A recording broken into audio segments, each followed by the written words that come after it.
A&M, outside looking in, you don't understand it. Inside looking out, you can explain it. I think our fans are knowledgeable, and I think they're passionate. I think the fans, the 12th man, has ownership in Aggie football more so than any other sport. The Aggie family is with you through thick and thin, and it's strong, and it's a bond that is hard to quantify until you just experience it in life. Just the connection between the team, the student body, the fan base, the alumni, it is like nothing you've ever seen. Touchdown, Texas A&M, 65 yards. Their top tackler, over 300 in his career. No, can't get in. What defense by the Aggies. Team is winning. I don't think there's a better venue. These fans stand up the entire game. Trying to put it into it. Johnny football with a night to remember. Touchdown, Texas A&M. What makes Aggie football special? The fans. I think it's a difficult task to say what's one thing that makes Texas A&M football unique or special, but I guess I always go back to the people. It's number one, the atmosphere. The atmosphere is just unique. There's no place like it. I have a chance to play multiple places, venues all around the world. And I'm gonna tell you, Kyle Field is like no other. I don't know, I've been to a lot of other schools and they have a tremendous spirit, but I don't think that at 0-4 you would have had a group come out and have yell practice for that team as they were going off to play. There's other universities that are professional teams that want to have the 12th man, but there's only one 12th man, and that's here at Texas A&M. Early in A&M football days, it was a reflection of the grittiness of the military school. And so there wasn't a lot of things going on here in Bryan College Station. There wasn't really a college station at that point, it was just the university. You know, Texas A&M is a agricultural, engineering, military school, and I think our football team embodies that.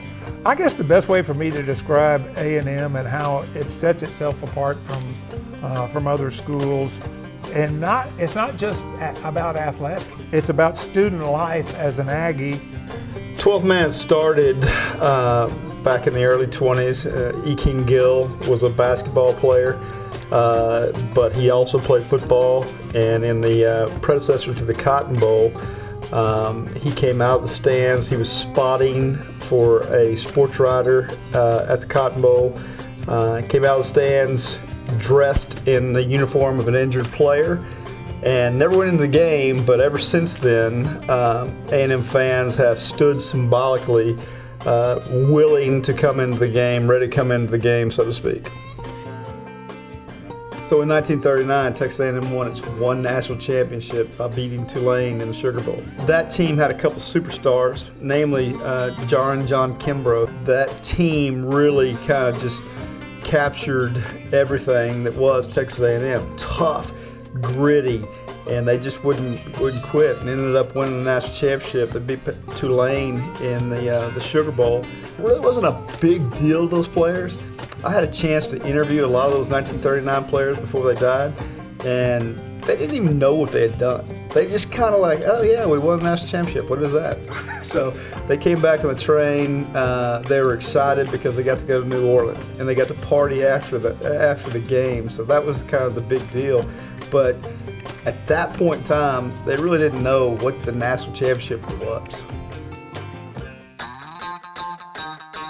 Bear Bryant was a tough, hard-nosed, true football coach. So the last time Texas A&M was ranked #1 in football was 1957. Bear Bryant, when he inherited Texas A&M's football program, realized what a mess it was. So he wanted to get out of Bryan College Station, took him to Junction, and basically it was just a torture camp. And chances are, if they had just continued and Bear Bryant stayed, chances are pretty darn good that A&M would have won the national championship in 1957. And who knows how that would have changed Aggie history. But Bear Bryant was called back by Alabama. Football was in the 60s, and it was a bit different from what it is today.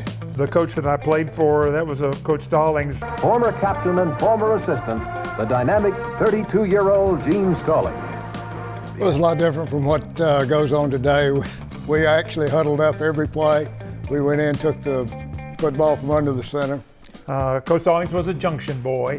He played for Bear Bryant at A&M. He was like Coach Bryant. He had very, very, very physical practices. Most of our emphasis was on defense. Several times we punted the ball on third down, which I never understood, but we did. And just like Alabama called Bear Bryant home, A&M called Gene Stallings home. He was every bit as tough as Bear Bryant. And as luck would have it, the Gene Stallings-led Texas Aggies played the #1 Alabama Crimson Tide, coached by Bear Bryant. So it was pupil against mentor in the 1968 Cotton Bowl. The Aggies won that one.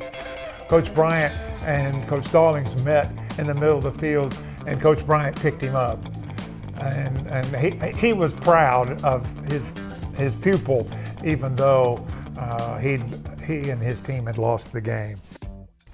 The game in the 70s was a physical game. A&M football is unbelievable. I mean, I came out of a small town in Bay City, came to Texas A&M. Coach Emery Ballard was the coach here, so it was easy to get excited about Texas A&M. Before there was a wrecking crew, and when I came in as a freshman in '76, we were known for our defense, and that's why you came to A&M as a defensive guy. You really wanted to establish a defense, and everybody knew that. But that was a great year. Enjoyed the guys I played with. It was a fruitful year for pretty much all of us.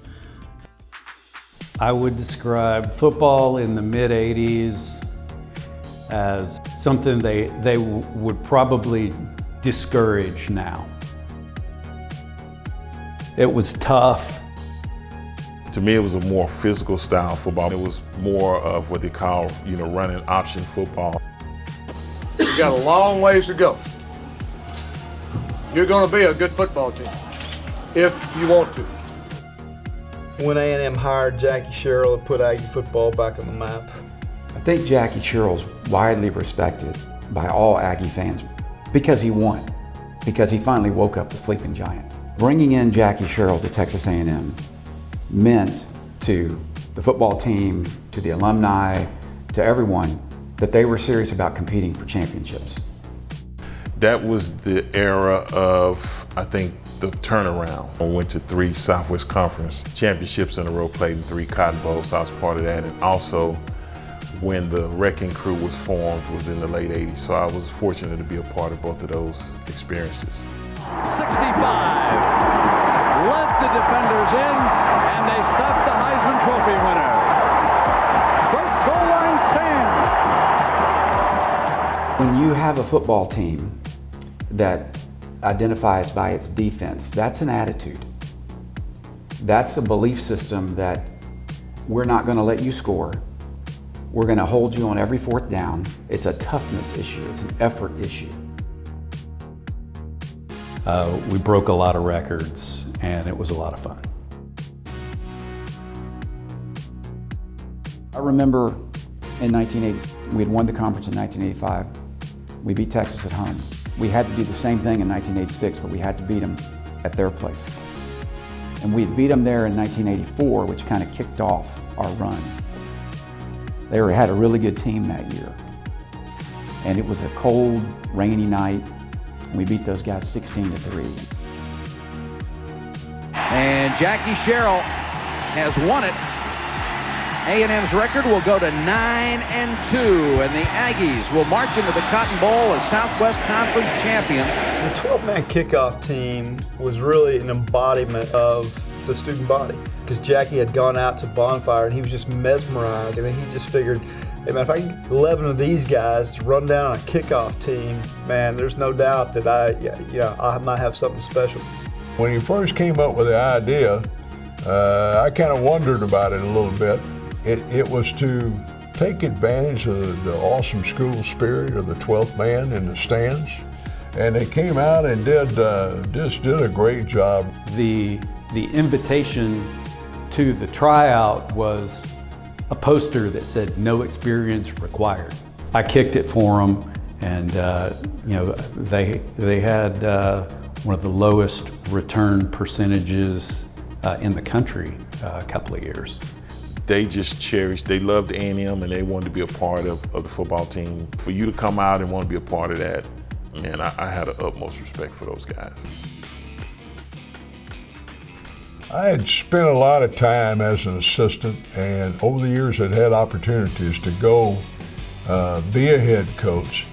But I said, I've spent a whole career getting myself prepared to be a head coach. I want to make it count when I do. And so I just kept saying, I'm going to wait a little longer. And I never, at that time, to be all honest, never dreamed it would be at A&M. So RC, long before he was a great head coach, was a hell of a defensive coordinator. And he was Jackie Sherrill's defensive coordinator. Coach Slocum was a father figure to all of us, really, definitely to me. It was always about things outside of football. Making sure you got the class on time. Not getting parking tickets on campus. Not staying out of trouble. He was an amazing head coach. I'll never forget him to this day. Still talk to him. We had great players on both sides of the ball. We went at one time there 4 seasons. We did not lose the Southwest Conference game. The Wrecking Crew, it was really established before, and we were just fortunate to continue that tradition. When I walk on that field, wearing the maroon and white, wearing the A&M helmet, knowing that, hey, you play on the defensive side of the ball, you gotta bring your A game every weekend just because you're representing that Wrecking Crew D.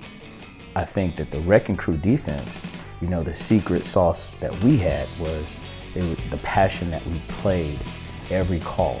Every call we were trying to sack the quarterback. Everybody could run and they were athletic. And so I think it was just kind of a whole culture that we had. This is how you're supposed to play the game.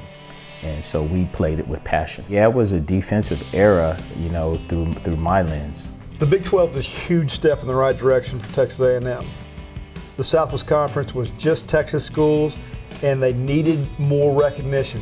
So stepping out of the Southwest Conference, moving into the Big 12, that was a great step for A&M. The 1998 Texas A&M football team was truly special. The year that we won the Big 12 championship, I can tell you they were the best team. At the 5, he got a touchdown! The Aggies have won the Big 12 championship.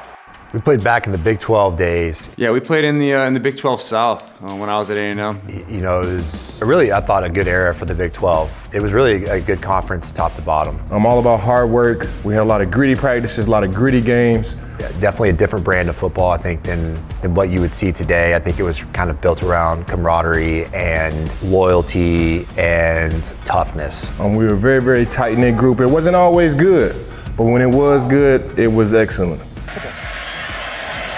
Gilbert, down he goes. There he is, Von Miller. We suffered together, right? I mean, through the highs and lows of being an athlete, and it's one of the great things that athletes get to go through in life early is that you got to learn to be a winner, learn to be a loser, and certainly we experienced both. It taught me about hard work. It taught me about working, not necessarily for success, but working because that's just what we do. And whenever the opportunity was presented for us to have success, we took advantage of that. For the majority of the guys, a lot of the great memories we shared were ones that necessarily didn't happen between the whistles, that happened in the huddle, funny things that happened along the way. It's the journey that led up to the actual game that I think a lot of the guys hold on to and look forward to telling our kids about one day. It was a great time to be an Aggie. Obviously our biggest rival was Texas and had some big battles against them. Being able to play in the last game since against Texas was, memories that I'll always have and cherish. With the absence of Cyrus Gray, that Ryan Tannehill is going to have to use his running ability with his own reads of the quarterback plays. A&M was destined for the SEC. Texas, the University of Texas did not think A&M would ever pull the trigger because they always felt like they were A&M's big brother.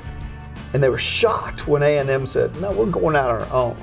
It's the right thing to do for A&M football. It's the right thing to do for the brand. It's the right thing to do financially. It's the right thing to do for our fan base, and they went. And Bowen Lofton referred to that as a 100-year decision. Moved a step in a direction we think is very appropriate for Texas A&M. If you heard my comments, I call this a 100-year decision. A decision we will, I think, relish both today in this great celebration, but every day for 100 years or more. So there was a high risk, but there was such a massive reward for A&M, not in the immediate, but really for the long term. And that's what he meant by the 100-year decision, I think, was to say, hey, don't judge us on our first year. Don't judge us on our first 10. This is the trajectory of Aggie football. This is it. We're not doing anything else. This is what we're doing. But the timing worked out beautifully, but none of that happens without number 2 being just incredible. When Johnny Manziel took the field for the first time, there was so much trepidation about how is A&M going to fare in the SEC. Kevin Sumlin was the right guy at that time. Cliff Kingsbury in that offense was the perfect offense at that time. That 2012 team, because of the magic of what they did offensively and that win in Tuscaloosa and the way they won it with Johnny's brilliance, and then you go and cap that thing off with a Heisman Trophy, the first freshman ever to win it. The style with which Johnny did it, he captured the imagination of the whole country. It eased the transition in the SEC. You know, I think the greatest player in A&M history for those 2 years, and he had greats around him, so that combination led to, I think, still to this day, the most memorable season in A&M history. 3rd and 23. Manziel trying to put it into it. Johnny football with a night to remember. Touchdown, Texas A&M. The success of those early Sumlin teams in the SEC are why Texas A&M could go out and hire Jimbo Fisher, because it put A&M on more of the national map. It led to excitement and donations to build that stadium, that when you try to go hire a coach of that magnitude, you realize they've got that stadium, they've got the facilities, and they've only gone up since. It's been 3 games where I cried after a win. Super Bowl in 2021. The other 2 games were in college, when we played Nebraska and when we played Oklahoma. Night atmosphere at Kyle Field, the place is rocking. We were underdogs in both situations, and we were able to knock off top 10 teams. I think A&M football is special because A&M is special.